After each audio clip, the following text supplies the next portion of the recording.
Hello everyone, कैसे हैं आप सभी। बात करते हैं आज के टॉपिक की। आज का टॉपिक है हमारा प्रिंसिपल्स ऑफ मैनेजमेंट। जो हमारा मैनेजमेंट है, हमने प्रीवियस वीडियो में देखा था उसका क्या मतलब होता है, किस तरीके से उसके क्लासिफिकेशंस होती है, क्या उसके फीचर्स होते हैं। आज हम बात करते हैं उसके प्रिंसिपल्स के बारे में, क्या नियम और क्या उसकी गाइडलाइंस होती हैं जिसके हिसाब से हमें मैनेजमेंट करना चाहिए। ठीक है, so let's go. Principles of management. Principle of management are board and general guidelines for decision making and behavior. जो प्रिंसिपल ऑफ मैनेजमेंट होता है, मैनेजमेंट मीन्स मैंने आपको पहले भी बताया था, हमें किसी भी काम को करने के लिए एक प्रारूप बनाना होता है, इट्स कॉल्ड मैनेजमेंट। अब उसके प्रिंसिपल्स क्या होते हैं, जितने भी हमारे सिद्धांत होते हैं इसको हम डिफाइन कर सकते हैं, यानी कि जितने भी हमारे रूल्स होते हैं, गाइडलाइंस होती हैं, उसमें आता है। ओके, तो इसकी कुछ जनरल गाइडलाइंस होती हैं जो हमारे लिए यूज़फुल होते हैं हमारे डिसीजन मेकिंग में और हमारे बिहेवियर में।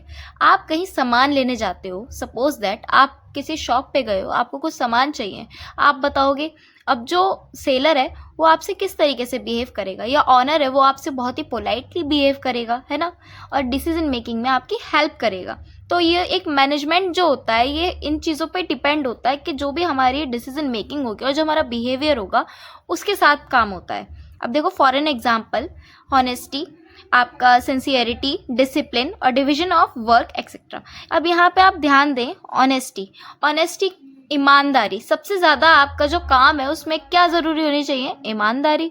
दूसरा सिंसियरिटी, आपको बहुत सिंसियरली आपको अपना काम करना चाहिए। तीसरा डिसिप्लिन, आपको पूरे डिसिप्लिन अनुशासित होकर काम करना पड़ेगा, तभी आप उसके बिल्कुल रिजल्ट तक पहुंच पाओगे। नेक्स्ट है आपके पास division of work. Division of work क्या कहता है, आपके पास बहुत सारा काम है, आपको बहुत सारी चीज़ें मेंटेन करनी है, तो आप इनको क्या करोगे, इनके अलग अलग पार्ट बना दोगे और अलग अलग काम को आप डिवाइड कर दोगे। ज़रूरी नहीं है आप सारे काम एक साथ कर सको, आप अलग अलग पर्सन को अलग अलग रिस्पॉन्सिबिलिटीज भी दे सकते हो। Characteristics of principle of management. यहाँ पे हम बात कर रहे हैं बेटा करेक्टरिस्टिक्स की प्रिंसिपल ऑफ मैनेजमेंट के। ये जो करेक्टरिस्टिक्स होते हैं इनको हम फीचर्स भी बोलते हैं। दूसरा नाम क्या है इनका, फीचर्स। ये हमारे फीचर्स भी होते हैं, इसीलिए कंफ्यूज नहीं होना अगर एग्जामिनर आपसे फीचर्स पूछे तो। ठीक है, अब यहाँ पे the basic important characteristics of principle of management कौन कौन से होते हैं, प्लानिंग है, ऑर्गेनाइजिंग है, डायरेक्टिंग है, स्टाफिंग है, कंट्रोलिंग है। देखिए आप यहाँ पे ध्यान दें, कंट्रोलिंग, आपका प्लानिंग, ऑर्गेनाइजिंग, डायरेक्टिंग, स्टाफिंग, ये आपके पहले भी आ चुके हैं, है ना, तो ये आपके प्रीवियस वीडियो से ही उठ के आए हैं। इनमें क्या चीज़ होती है मेनली, कि कोई भी काम आप कर रहे हो तो उसकी एक योजना बनाते हो, प्लानिंग के अकॉर्डिंग करते हो, आप पहले प्लान बनाते हो फिर उसके बाद उसको अप्लाई करते हो। सेम ऐसे ही ऑर्गेनाइजिंग होता है, पूरा एक संगठन के रूप में कार्य किया जाता है। ठीक है, डायरेक्टिंग के बेटा वो उसकी किस तरीके से आपको क्या काम करना है उसकी एक डायरेक्टिंग करी जाती है, एज ए डायरेक्टर द्वारा भी करी जाती है। यहाँ पे स्टाफिंग होता है बेटा कि जो आप स्टाफ रेडी कर रहे हो, स्टाफिंग करना है यानी कि जिस जिस काम के लिए आपको जिस जिस एम्प्लॉय की जरूरत है उसका एक स्टाफ रेडी कर देना। कंट्रोलिंग, जो भी आप काम कर रहे हो, कोई भी आपने काम करना है बेटा तो उसके लिए आपको सबसे ज़्यादा ज़रूरी होता है कि क्या नियंत्रण है उसका, आप जो काम कर रहे हो वो आपके कंट्रोल में है या नहीं। ओके,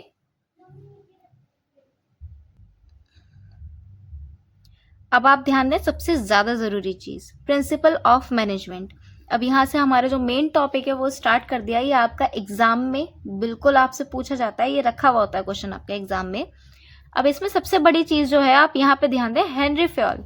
हेनरी फ्योल जो है उनको गुरु माना गया, एक तरीके से फादर हैं वो हमारे मैनेजमेंट के। ठीक है, तो Henry Fayol was known as the father of modern management. ये जो हमारा मॉडर्न मैनेजमेंट है, यानी बेसिकली जो हमारा मैनेजमेंट है उसके फादर कौन है, हेनरी फ्योल।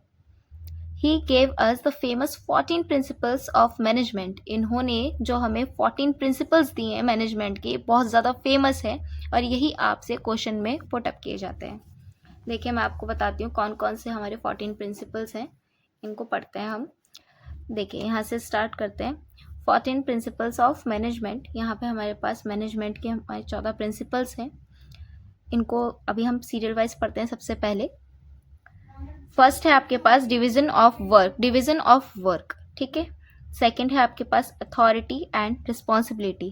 थर्ड है आपके पास डिसिप्लिन। फोर्थ है आपके पास यूनिटी ऑफ कमांड। फिफ्थ है आपके पास यूनिटी ऑफ डायरेक्शन। सिक्स्थ है आपके पास alignment of interest, seventh remuneration of employees, eighth है आपके पास सेंट्रलाइजेशन, नाइन्थ है स्कॉलर चयन, टेंथ है आपके पास ऑर्डर, 11th है इक्विटी, 12th है स्टेबिलिटी ऑफ पर्सनल, 13 है इनिशिएटिव, 14 है स्पिरिट द कॉर्प्स। अब इनको नेक्स्ट वीडियो में हम इनकी थ्योरी के साथ कवर करते हैं। सो गाइस, ये था हमारा आज का टॉपिक जिसमें हमने आज मैनेजमेंट के प्रिंसिपल्स के बारे में पढ़ा, जिसमें उसका मीनिंग, क्लासिफिकेशंस और यहाँ पे हमने मैनेजमेंट के कुछ प्रिंसिपल्स पढ़े हैं। अब इनको और भी ज़्यादा डिटेल में पढ़ने के लिए हम नेक्स्ट वीडियो पे आते हैं। नेक्स्ट वीडियो में हम इनके सारी डिटेल्स पढ़ेंगे। अगर आपको ये वीडियो अच्छी लगी हो, आपके लिए थोड़ी सी भी यूज़फुल रही हो, मे बी मैंने अपनी तरफ से पूरी कोशिश करी है कि आपको अच्छे से एक्सप्लेन कर सकूं। अगर आपको अच्छी लगी हो तो अपने फ्रेंड्स को भी शेयर करें, ज़्यादा से ज़्यादा अपने फ्रेंड्स तक दें ताकि उनको भी हेल्प हो और आपको भी हेल्प हो। Thank you for watching. हमारे चैनल को लाइक करें, सब्सक्राइब करें।